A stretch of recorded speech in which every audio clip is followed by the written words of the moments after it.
Sejam muito bem-vindos e bem-vindas a mais uma edição das International Law Climate Law Lectures do ramo brasileiro da International Law Association, que são encontros para discutir das tendências atuais, o que anda acontecendo, quais são as principais discussões nesse ramo que se desenvolve rapidamente, que é o direito internacional das mudanças climáticas, em virtude, obviamente, de tudo aquilo que acontece ao redor do mundo, de tudo aquilo que acontece nesse campo do direito internacional das mudanças climáticas. Para nós é uma honra receber na noite de hoje a professora Gabriela Lima Moraes, que é professora da Faculdade de Direito da Universidade de Brasília e também de seu programa de pós-graduação. Ela é doutora em Direito pelo Centro da Universidade de Brasília, com um período de cotutela na Université d'Aix-Marseille. Ela é coordenadora de diferentes projetos de pesquisa, como litigância internacional ambiental, papel do direito internacional público na implementação do desenvolvimento sustentável, as emergências climáticas, ambientais e hídricas e a função do direito na sua prevenção e reparação, e transparência e integração jurídico-ambiental, uma parceria entre a UNB e o ICMBio. Se me permite uma nota pessoal, a professora Gabriela Lima Moraes, ela tem uma produção intelectual extremamente sofisticada, que reúne um domínio do direito internacional e do direito ambiental brasileiro como poucos. São artigos e capítulos de livros extremamente bem refletidos e atualizados. Eu, quando sai um artigo novo da Gabriela, corro para ler, porque são, via de regra, análises extremamente ricas. É uma das pesquisadoras brasileiras que eu acompanho com regularidade e registro também que, recentemente, perante a Corte Interamericana de Direitos Humanos, representando o grupo de pesquisa da Universidade de Brasília e do Centro Universitário de Brasília, apresentou uma plaidoirie extremamente rica que eu aconselho a todos ouvir, que gerou extremo interesse da Corte em seus debates. A professora Gabriela hoje nos fala sobre casos emblemáticos climáticos no direito internacional público e comparado. Professora Gabriela, muito obrigado por ter aceitado o convite, muito obrigado por estar aqui dividindo seu conhecimento conosco. A palavra é sua e logo em seguida iremos ter o prazer de poder debater com você. A palavra é sua. Muito obrigado, professor Lucas.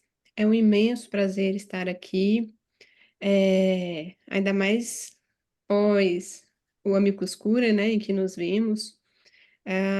Inclusive, o debate que você levou ao Amicus Curiae também me colocou a refletir, e eu vou, em algum momento desses slides, provavelmente você vai notar essa provocação. E, de todo modo, o meu papel aqui, eu entendi, acompanhando as lectures anteriores, justamente por ver o que já se foi falado aqui e juntando as pesquisas que nós estamos fazendo na Universidade de Brasília, no nosso grupo de estudos, o GERN, eu entendi que eu não iria trazer, não tem nem como fazer isso, todos os casos, por exemplo, mas sem trabalhar o que nós estamos fazendo aqui na Universidade de Brasília, que são os casos emblemáticos no direito internacional. Já adianto, ou melhor, já esclareço, é uma pesquisa que decorre de um projeto de pesquisa de litigância climática, perdão, litigância ambiental, coordenado pela professora Karina, juntamente com aquele projeto de pesquisa que você mencionou sobre litigância internacional, que eu coordeno, que é um braço do projeto de litigância ambiental, e estamos preparando, em vias de finalização, um banco da litigância ambiental. Eu achei até interessante, porque eu acompanhei a última aula que tiveram, né, com a professora Daniele e o Juma. Nós temos uma apreciação muito grande por essa plataforma, e a Karina começou a refletir, já havia bancos em outros projetos a serem desenvolvidos, e aí ela começou a tocar essa ideia, e vai ser um banco de litigância ambiental, de casos emblemáticos, né? A gente está no momento de revisão dos casos para inserir aqueles que são emblemáticos. E no caso, o banco é nacional e eu estou com o braço internacional dele para ambiental, não somente climático. E então, foi refletindo a partir daí que eu fiz essa apresentação aqui. Então, ela é no lugar de um panorama sobre litigância climática. Pode até ser vista dessa forma, mas ela é mais do que isso. Ela é como se fosse uma proposição do que a gente pode estudar, extrair, refletir a respeito, em decorrência dessa quantidade de casos que vem surgindo, sobre o direito internacional público. Então, ela é como se fosse realmente um exemplo de uma análise do que nós podemos fazer, extrair, aprender com esses casos, no lugar de fazer um panorama dos casos. É esse meu ponto de vista crítico, tá? Então, já adianta, é um rol exemplificativo, a gente pode discorrer sobre outros casos, mas foi enquadrando como emblemáticos, né? E aí passo para minha segunda, aqui tem uma. É, é bom é que eu não sei fazer de outra forma, tá? Eu acabo fazendo uma divisão, ah, uma construção metodológica em duas partes, e os casos aqui apresentados, eles vão ser emblemáticos, primeiro porque eles nos auxiliam na compreensão da dinâmica do direito internacional público.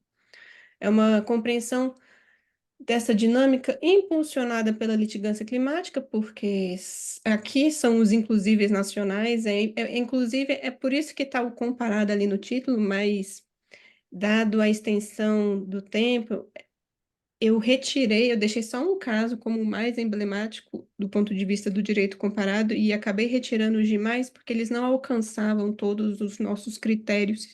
E o caso, inclusive, você me mencionou que vocês viram, de todo modo, é para demonstrar essa dinâmica entre direito internacional público e direito interno, e, sinceramente, aqui são as partes mais fascinantes dessa análise de casos internos para vias de direito internacional, como ela impulsiona, como nós encontramos na interpretação dos tribunais vias de efetividade do direito internacional, vias de cumprimento das obrigações internacionais, interpretação da margem nacional de apreciação, e com isso se consolida a forma do cumprimento da obrigação. E mais do que isso, quando o caso repercute de tal forma, nós começamos a ver pelos casos nacionais também a possibilidade de uma construção de fontes, sejam jurisprudenciais, sejam costumeiras. Jurisprudenciais e costumeiras, no sentido de que aquele caso pode ser utilizado de maneira geral, no fundamento de uma decisão internacional, mas também pode vir a ser utilizado como comprovação de um comportamento específico daquele Estado se questionado no direito internacional e aí vira uma fonte costumeira. Então, são essas. E a litigância climática, ela tem sido um terreno muito fértil para isso, certo? Inclusive com esse propósito que nós levamos 6 casos no amicus curiae da Corte Interamericana de Direitos Humanos, extraídos dessa plataforma que está em vias de revisão, justamente pelos critérios de emblematicidade que eles pesam e também pelo panorama que eles fazem sobre os instrumentos de direito ambiental que servem às mudanças climáticas e que deveriam ser circulados internacionalmente, como os estudos de impacto ambiental, o licenciamento ambiental, as unidades de conservação. Então, inclusive, foi com esse propósito de poder servir a auxiliar de alguma forma, né? Como foi mostrado ali na Corte Interamericana. Pois bem, mas voltando aqui, uma vez entendido, porque eu não consigo, por mais que eu entendi que eu tinha um papel mais ligado aos casos de direito internacional, eu não conseguia deixar de lado a importância dessa conexão com a emblematicidade dos casos nacionais. Então, esse campo aqui da letra a emblematicidade como compreensão da dinâmica do direito internacional público, ela é mais rápida, é para demonstrar isso que eu acabei de falar, e em seguida nós chegamos finalmente a esses casos do direito internacional público com o B, a emblematicidade para a litigância climática no direito internacional público, que em alguns casos nos permitem observar tanto quais são os desafios que têm sido enfrentados para essa litigância no direito internacional em alguns tribunais e quais são os avanços. Felizmente, a minha fala aqui com vocês veio após o mês de abril, porque essa teria sido uma outra fala se tivesse sido anterior ao mês de abril, certo? Pois bem, então, com relação à emblematicidade como compreensão da dinâmica do direito internacional público, aqui é apenas uma anotação até metodológica. Por que que esses casos são emblemáticos? Bom, eu não quis trazer dados sobre mudanças climáticas porque eu vi que isso foi muito exaustivamente trabalhado. Então, eu entendi que não era esse o meu papel. Eu realmente vim direto ao ponto. E, de todo modo, a gente vê esse impulso de justiciabilidade acontecendo, pipocando solicitações diversas nos tribunais internacionais e internos.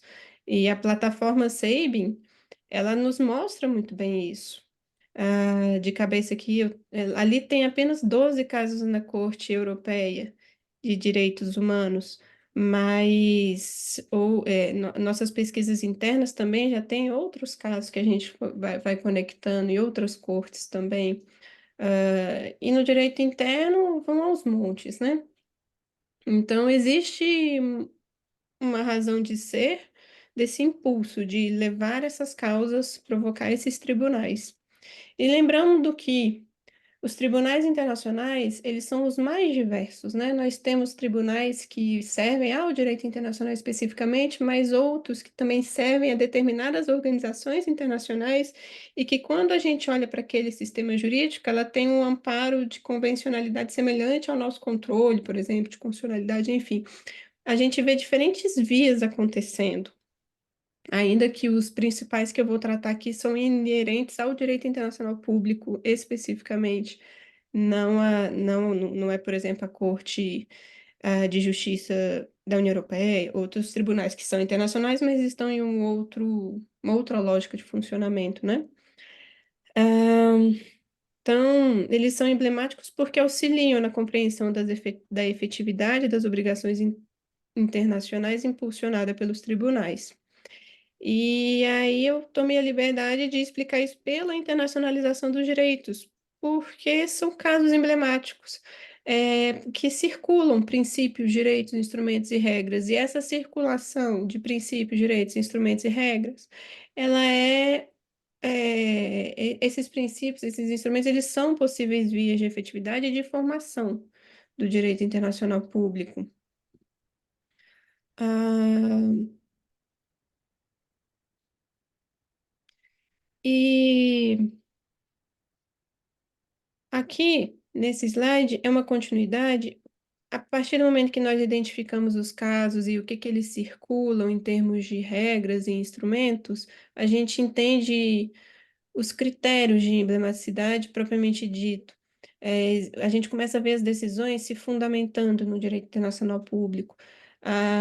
O reconhecimento ou não, ou melhor, reconhecimento de uma violação ou de um cumprimento de uma obrigação de direito internacional público, e aqui interpretam a margem nacional de apreciação.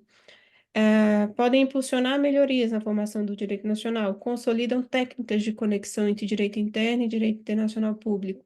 Todos são pontos de efetividade, mas também de formação do direito nacional público, já que impulsionam as bases jurisprudenciais e costumeiras, interpretam obrigações, criam bases. Perdão pela repetição. Pois bem. E aí, aqui um exemplo disso foi o caso Genda. Eu não, eu entendo que ele é em termos de emblematicidade, ele escoa bem, porque, como quase todos os casos, ele menciona o regime climático internacional e se fundamenta nele, mas ele vai um pouco além na medida em que fica na razão de decidir o reconhecimento da violação é, e a interpretação dessa margem nacional de apreciação, aqui vista em modo amplo, a interpretação de qual é a obrigação internacional e como o Estado tem que cumpri-la, né? Consolidam as técnicas, na minha opinião, aqui é o que se tem de mais fascinante do ponto de vista do estudo do direito, identificação das diferentes técnicas ao redor do mundo, por exemplo, no Brasil, quando nós vemos a fundamentação e o uso da razoabilidade, da coerência, enfim, são quase sempre esses princípios e conceitos jurídicos abertos que são utilizados pelas cortes nacionais para fazer a conexão com o direito internacional. E aqui, nesse caso específico, é o princípio de efeito reflexo, que é justamente isso, uma análise de coerência e razoabilidade, uma análise de coerência com o direito internacional público, reconhece, é um princípio do direito holandês. E o princípio do common ground, eu não me senti à vontade para fazer uma tradução de fundamentos, como, enfim, eu preferi trazer o inglês, que só foram duas técnicas e foram de decisões distintas, né? Enquanto que o princípio do efeito reflexo, ele foi essa análise nas instâncias iniciais dessa coerência com o direito internacional, o princípio do common ground, ele não fica em tanto na coerência, mas o tribunal, aqui já o superior, é, ele explica o conteúdo da obrigação internacional a partir desses fundamentos que são comuns a todos. Então, os fundamentos comuns a todos faz referência à Convenção Quadro, a todos os estudos que informam sobre as alterações e os perigos das alterações acima dos 2 graus e por aí vai. Então, ele faz referência a esses reconhecimentos comuns, a conexão com a ciência e, e ao que foi reconhecido pelos estados como obrigação de todos, para dizer que houve uma violação. Então, esses dois fazem a conexão. E aqui, para direito internacional público, é também fascinante porque a gente sai de uma lógica bem reducionista que pode servir para explicar a entrada de tratados no direito interno, mas não serve para explicar o resto da efetividade do direito internacional, que é o monismo e o dualismo, né? Porque nós começamos a ver de diferentes formas. No Brasil mesmo nós vemos isso, inclusive com convenções que não foram ratificadas, mas que são mencionadas. Então, são justamente, é nessa riqueza das decisões que a gente vê essa conexão, e por essa conexão a gente vê a consolidação do direito internacional, a efetividade, a compreensão de como aquela obrigação deve ser cumprida, e por aí vai. E, na sua emblematicidade, ele torna-se fonte tanto para o direito internacional público, como também para o direito internacional comparado, perdão, para o direito comparado, não internacional, porque ele é citado mundo afora, em outros casos de litigância climática, e ele foi citado na decisão final do caso da Associação de Idosa Suíça, que é a decisão que eu vou tratar um pouco mais à frente, para fundamentar e entender como essas obrigações climáticas são formuladas, né? Pois bem, e aí passando então para o direito internacional público propriamente dito, ah, aqui mais uma vez eu retomo a um amparo metodológico em explicar por que esses casos são emblemáticos. Nós temos então um aporte geral que é novamente esse auxílio na compreensão da efetividade das obrigações internacionais, mas agora eu me refiro aos tribunais internacionais, né? Reconhece violação ou cumprimento de uma obrigação, interpreta margem nacional de apreciação e podem impulsionar melhorias. Eu, inclusive, grifei porque eles são idênticos à análise anterior, né? Que elas também acontecem. Mas o que nos interessa agora, daqui para frente, são as específicas, o que se tem de específico, por que que é emblemático para a litigância climática no direito internacional público.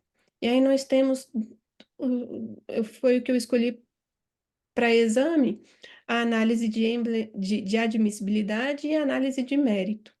Os desafios em geral, faltou até uma revisão, não são só de ratione personae ou nexo de causalidade, não, mas nós temos alguns outros desafios na análise de admissibilidade que um ou outro caso acaba pontuando e a gente vai acabar adentrando. E o avanço em específico, sem sombra de dúvidas, é o status de vítima climática no Tribunal Europeu de Direitos Humanos. No mérito, o reconhecimento das violações das obrigações pela configuração do dano, ele vai ser sempre um desafio. E os avanços em específico, a conexão com os direitos humanos e ambientais, inclusive climáticas, o conceito de poluição marinha pelo dano climático, na verdade, é pelas emissões, da opinião consultiva, que também saiu recentemente, eles são os principais avanços. Mas vamos entrar um pouco mais. Ah, a emblematicidade para a litigância climática no direito internacional público, considerando aqui a análise de admissibilidade. Então, já advirto que a gente acaba voltando em algum desses casos para adentrar um mérito.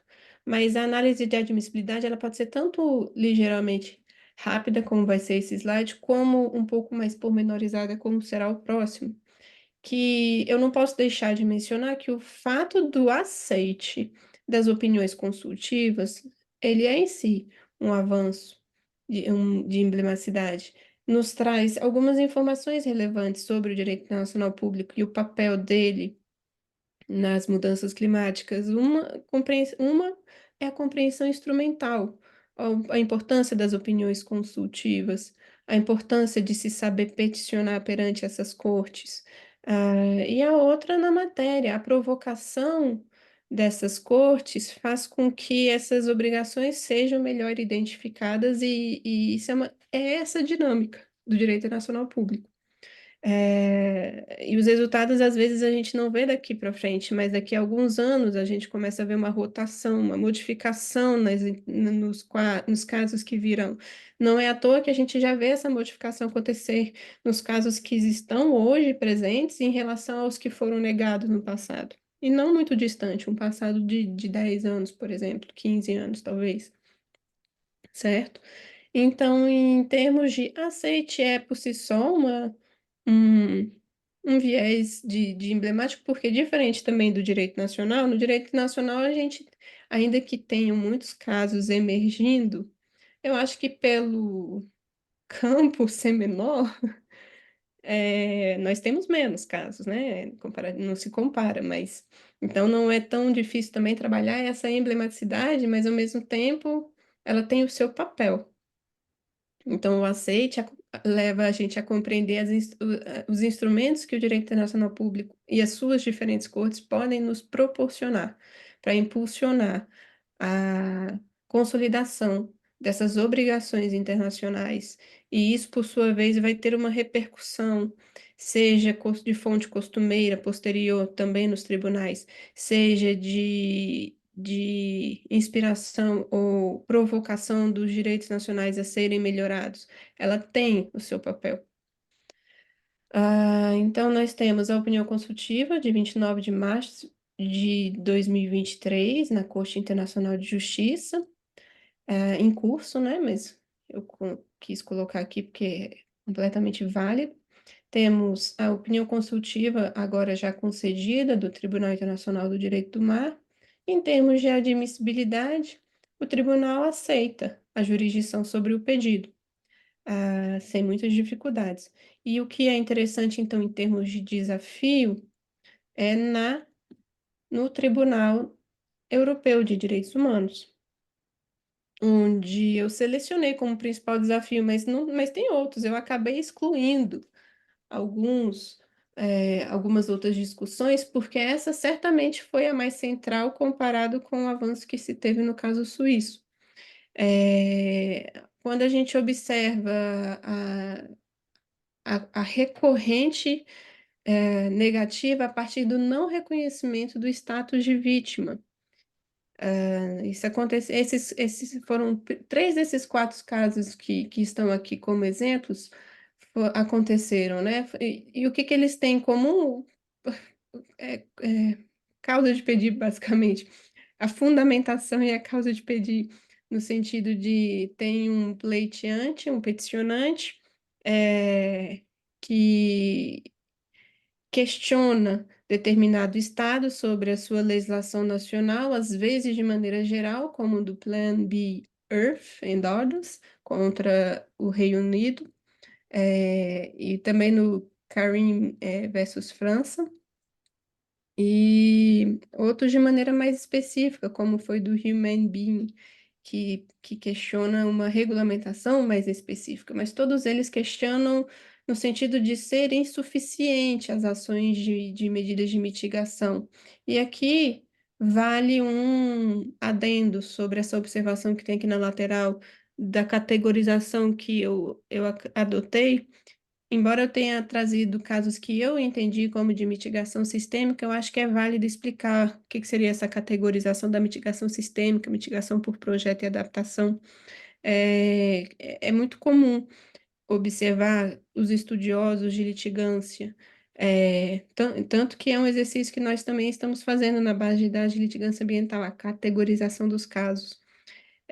E uma categorização utilizada na litigância climática, que foi que eu estive de acordo, né? Eu concordei, foi da Sara e da Lucy, com uma compreensão simples de entender o que está sendo questionado para separar um do outro. Então, quando é um questionamento geral, e que faz uma conexão com o direito internacional, elas entendem por casos de mitigação sistêmica. Quando elas observam, e essas observações são voltadas para o direito comparado, no caso delas.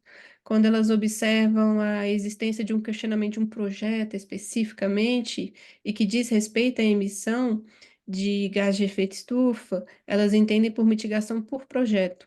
E quando diz respeito a medidas de adaptação, é uma terceira classificação. É apenas pedagógico, porque quando a gente adentra, a gente consegue mesclar uma na outra, mas para uma compreensão geral do caso, tem essa utilidade, inclusive para também entender a dinâmica do direito internacional público acerca da mitigação sistêmica, porque é a via de conexão entre direito interno e direito internacional, certo? Por isso que eu também acabei interpretando esses desta forma. E Pois bem, o que se repete é essa não admissão, o exame de admissibilidade, essa não admissão dos peticionantes, porque eles não eram suficientemente afetados pela alegada violação. Eu sempre vejo como um exercício de interpretação quando a gente analisa essas decisões, porque fica na nossa cabeça causa de pedir, litigância, a gente acaba tendo alguns conceitos inerentes ao nosso ensino, e as decisões elas são um pouco mais amplas nesse sentido, né? Então tem um pouco até de liberdade minha quando eu coloco essas palavras, porque o peticionamento é mais nesse sentido, um pouco mais direto ao ponto, sem muita categorização. Quem peticiona não demonstrou que foi afetado. É isso. E isso é o status de vítima que é colocado na mesa para debate. E na Corte Europeia de Direitos Humanos, esse status de vítima, ele é suficientemente forte para negar a entrada do caso. E o desafio que a Corte se depara é que você vê uma provocação, você vê as situações acontecendo, enchentes, queimadas, ao extremo acontecendo, e os pleiteantes querem que a corte faça alguma coisa, mas ela se vê limitada ao reconhecimento de você foi afetado pelo que você está me dizendo. Ela não dá um, um, um viés cautelar, por exemplo. Ela não tem como falar de algo que ainda não aconteceu. Ela sempre é a posteriori. Ela fala desses limites, inclusive, nas decisões, certo? Então, o grande limite é o status de vítima. A corte, ela trabalha nas suas fundamentações, ela explica o que que é o status de vítima direto, o indireto e o potencial. O direto é justamente quem foi afetado diretamente. O indireto, ele não tem uma proximidade com o conceito que a gente teria no direito ambiental brasileiro do poluidor, de quem sofre indiretamente por alguma coisa. Aqui é mais um sentido de tutoria, é alguém próximo à vítima direta que reclama o seu direito e legitimidade de estar perante a corte. Esse é a vítima indireta, não é alguém distante do fato. E isso é relevante porque Muitos deles foram negados pela distância em relação ao fato. E o poluidor em potencial, que seria, perdão, poluidor, a vítima em potencial que a corte interpreta, ela vai tratar como é o mais complexo deles, mas ela também explica que é possível, embora raro, mas é possível, mas que também precisa haver uma proximidade com o risco do dano. Mas essa vítima em potencial, ela não pode ser a abertura para um peticionamento absoluto de qualquer um para a favor de todos. E esse é o grande limite que a corte trabalha, que ela explica a todo momento a não admissão da ação populares. Deixa eu passar, eu acho que isso está no próximo. E aí aqui eu já adentro no caso emblemático. Com toda certeza, isso aqui servirá para os casos futuros de entrada na Corte Europeia e possivelmente pode servir também de entrada para as demais cortes, porque eles trabalham os critérios para o status de vítima. E se em um primeiro momento a gente vê várias negativas porque não se reconhece, aqui eles explicam por que que foi reconhecido, né? Ah, E é o grande avanço, a abordagem especial do status de vítima climática.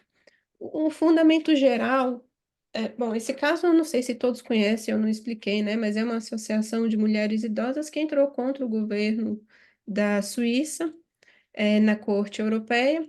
Ela demonstrou o esgotamento das vias nacionais, e também foram aceitos os demais requisitos de admissibilidade. Eles entenderam que elas eram vítimas em potencial, e é justamente nesse conceito de vítima em potencial, não, perdão, que elas eram vítimas, um status especial de vítima, e não dentro do conceito deles de vítima em potencial, tá? Reconheceram, tiveram outros avanços também, mas vamos um a um. O fundamento, elas entenderam que precisava dar uma atenção especial ao status de vítima climática, porque as omissões, elas são de medidas gerais dos estados, ou é porque não fez, ou é porque fez, mas não é insuficiente, e tem consequências que não limitam ao indivíduo. Então, isso por si só foi um desafio, porque ela não permite a entrada de uma ácio populares. E é aqui que foi uma provocação que eu vi uma ponte com a sua fala, Lucas, porque quando ela é justa, a não admissão da ação populares é justamente exigir que o peticionante demonstre a sua causa de pedir, né? Demonstre por que que ele está ali, é legítimo a estar ali, e entre essas exigências, ele tem que demonstrar que é suficientemente afetado. Diferentemente seria se nós reconhecêssemos um peso erga omnes, porque as consequências são globais, e que, em função disso, o peticionante não precisava ser diretamente afetado, porque ele certamente é indiretamente afetado, não no sentido de vítima indireta do tribunal, mas no sentido de senso comum. Somos todos afetados pelas mudanças climáticas. E então eles se deparam, eles enfrentam. Eu acho que foi uma decisão muito bem construída. Eles enfrentam esse desafio. O limite entre permitir a entrada, mas não ser todo mundo representando todos. E a provocação à ponte era nesse sentido, porque aqui não teriam, não sei, é só uma provocação, é uma reflexão do jus cogens. Não seria. Enfim, aí os critérios para o status de vítima que eles colocam, eu até coloquei quase que ipsiliteris, tá? Eu fiz pequenas alterações. O requerente precisa demonstrar que foi pessoal e diretamente afetado pelas falhas impugnadas, e tendo em conta os princípios de prova estabelecidos, que eles primeiro adentram nesses princípios de prova da admissibilidade, eles analisam e explicam que vai ser um exame de admissibilidade juntamente com o reconhecimento de violação ou não do mérito dos artigos 6º e 8º, no caso, que foram os admitidos da Convenção Europeia de Direitos Humanos, e aí fazem a reflexão sobre os critérios, então, pela repetição ali do B. O requerente deve estar sujeito a uma alta intensidade de exposição aos efeitos adversos da mudança climática, ou seja, o nível de gravidade, é o nível de gravidade do risco, da poluição, e deve também ter uma necessidade urgente de se garantir a proteção individual do requerente, devido à ausência ou inadequação de qualquer outras medidas razoáveis. E esse B está intrinsecamente relacionado com o esgotamento das vias nacionais. Eles entendem que ela não consegue fazer mais nada nacionalmente e que, portanto, a Corte precisa agir. Esse o viés de urgência que eles quiseram dizer na interpretação desse critério. E não só isso, aqui também está intrinsecamente relacionado com a natureza da vítima e que eles entenderam aqui vulnerável, o conceito de um grupo vulnerável, o fato de ser uma associação de representação das idosas e isso necessariamente repercutir em uma vulnerabilidade de se sofrer mais perante os efeitos das mudanças climáticas, isso foi o fator dominante para o nível de gravidade do risco em relação à poluição. Ah, engraçado na minha cabeça. Isso aqui para mim foi tão fascinante e, de fato, foi rápido a fala para o grau de fascínio que me deu esta interpretação da corte. Ah, o outro avanço seria, aqui já é um pouco menor, porque não é uma mudança assim, de página, mas não deixa de ser interessante porque eles fazem a interpretação dentro do eixo climático, né, do locus standi, que é o reconhecimento da legitimidade das associações perante a corte.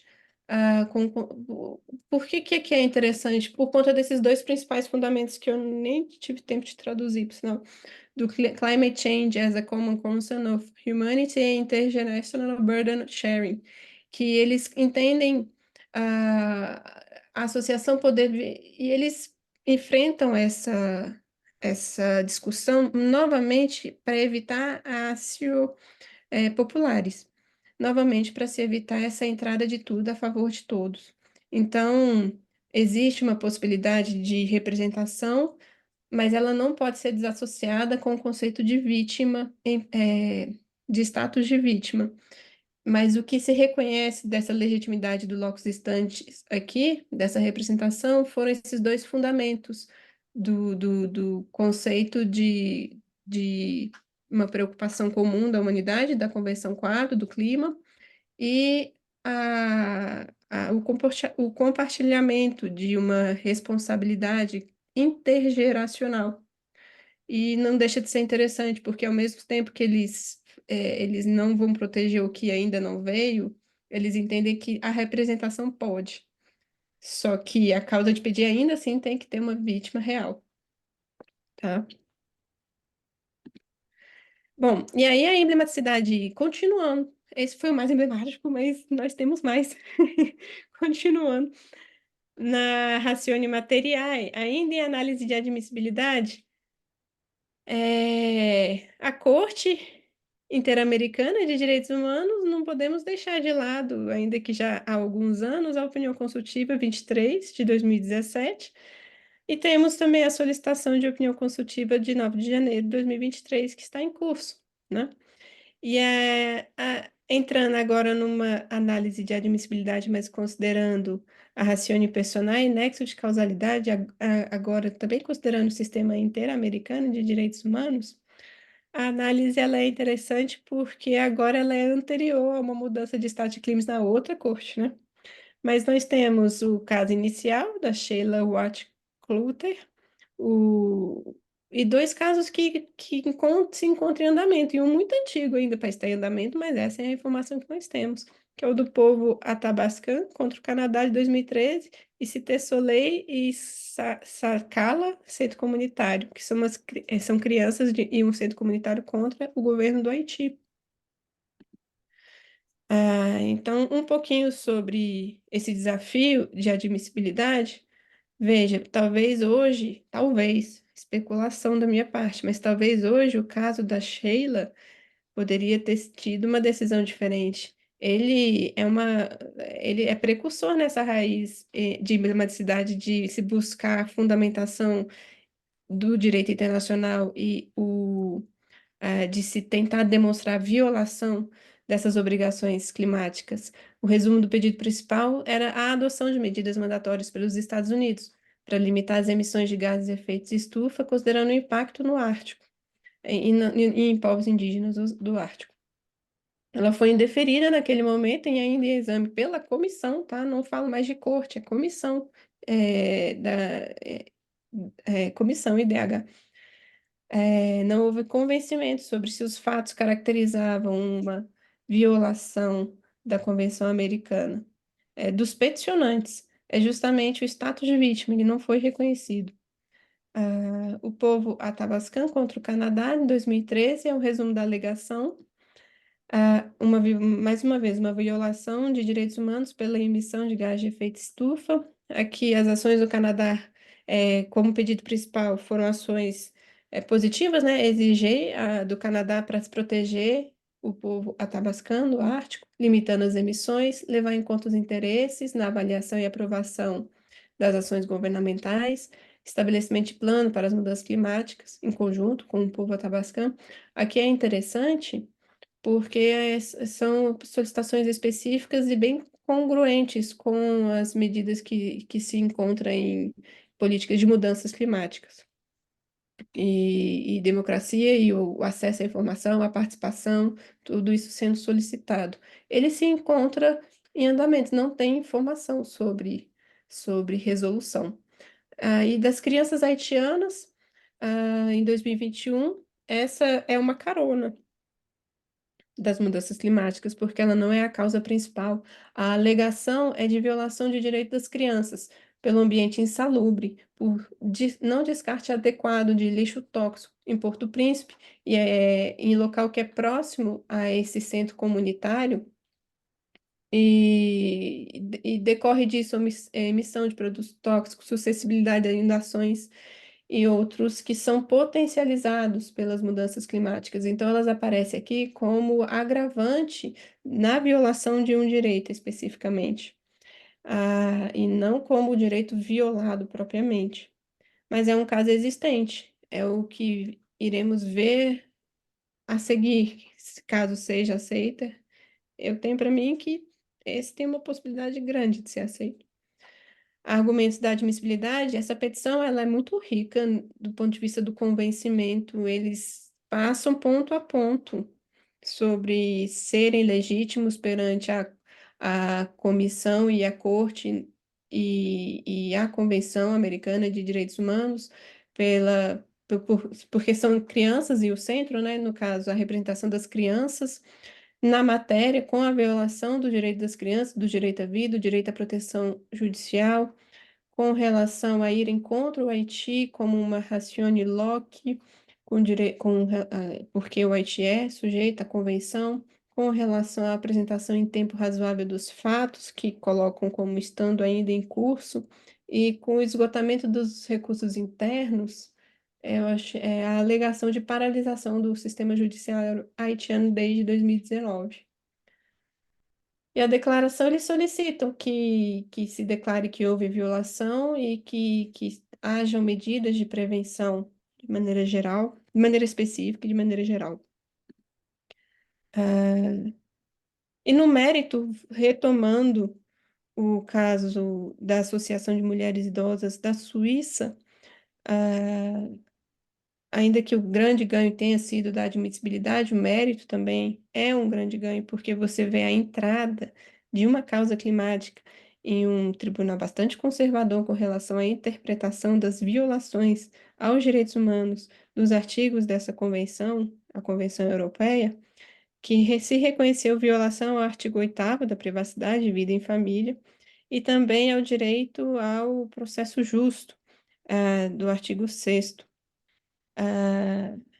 E se reconheceu lá que as lacunas na estrutura regulatória para a limitação de gases de efeito estufa foi uma violação e isso também decorreu pelo reconhecimento de que a Suíça não cumpriu com as metas de redução dos gases de efeito estufa. Ainda no mérito na corte, e agora mérito. parece repetitivo, mas é porque agora, em relação ao mérito na Corte IDH, a opinião consultiva 23/2017, nós vemos o reconhecimento de meio ambiente e direitos humanos. Reconhece os efeitos das mudanças climáticas como potenciais violadores dos direitos humanos, já lá em 2017. Na Corte, aí aqui também não deixei de botar uma cereja no bolo. A opinião consultiva do dia 21 de maio de 2024, ah, ela também tem uma leitura muito boa em termos de consolidação das obrigações climáticas no direito internacional. Eles reconhecem isso aqui é um avanço tremendo até para direito ambiental, propriamente dito, mas reconhecer as emissões de gases de efeito estufa como poluição marinha, reconhecimento de obrigações específicas para prevenir, reduzir e controlar a poluição marinha decorrente de emissões de gases de efeito estufa.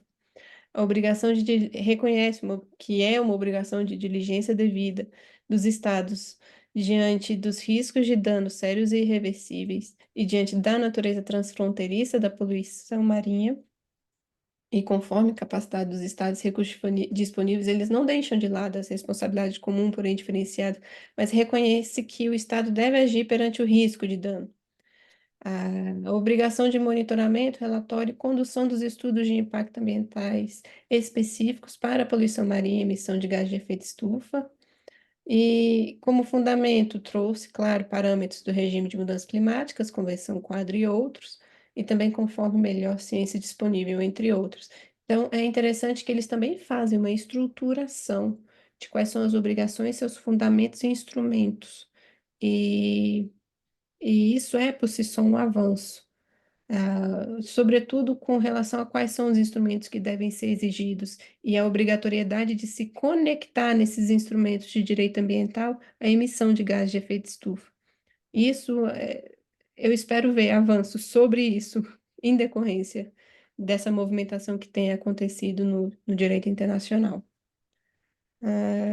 Eu creio que esses apontamentos finais, eles meio que espelham tudo que eu falei. Então, esses casos, eles têm uma emblematicidade formal e material, porque eu não posso desconectar da compreensão do direito nacional público para além de uma compreensão do litígio climático, né? Então, em direito internacional público, é uma compreensão e identificação de técnicas de conexão entre direito interno e direito internacional. Os casos nacionais podem ser possíveis fontes jurisprudenciais ou costumeiras. Imaterial interpretam o cumprimento do direito internacional público, a sua margem nacional de apreciação, podem impulsionar novamente o incremento do direito interno. Para fins de litigância climática, tem uma importância instrumental, uma melhor compreensão dos instrumentos disponíveis em cortes internacionais, né, opiniões consultivas e petições. E a importância é muito interessante que uma tem um efeito difuso e o outro tem um efeito próprio para o caso, né? Porque as opiniões consultivas, ainda que elas sejam você solicitar que se emita um parecer, né? Que ele não tem um litígio específico, é muito interessante que quando nós vemos os written statements dos estados, existe toda uma base de defesa acontecendo e para o que se firma como interpretação do direito internacional, que é justamente o que impulsiona e consolida o que virá em seguida, né? Então, elas têm uma importância estratégica, as opiniões consultivas.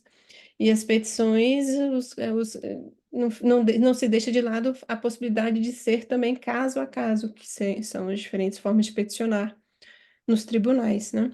E para fins de litigância climática, ainda considerando isso, os avanços na compreensão da admissibilidade, certamente em relação ao status de vítima climática, e em alguma medida de locus standi, e no mérito a conexão com os direitos humanos ambientais e climáticos, conceito de poluição marinha, definições de obrigações climáticas no meio marinho, e certamente entre eles o estudo de impacto ambiental com a obrigação de se referir às emissões de gás de efeito estufa para o ambiente marinho. Ah, é isso, eu creio que é isso. Muito obrigado, professora Gabriela, pela sua brilhante exposição. Obviamente, a sua formação francesa não lhe foge, a sua estrutura, né? Formal, material, primeira parte, segunda parte, muito bem organizado. Eu, em nome da diretoria do ramo brasileiro da International Law Association, gostaria de agradecer mais uma vez pela preparação, pelas reflexões que nos trouxe desse belíssimo estudo que vocês têm conduzido, junto, obviamente, com a professora Karina, na UNB. E deixo aqui mais uma vez o nosso agradecimento e vou, nesse momento, parar a gravação, passando então ao nosso debate. Eu não,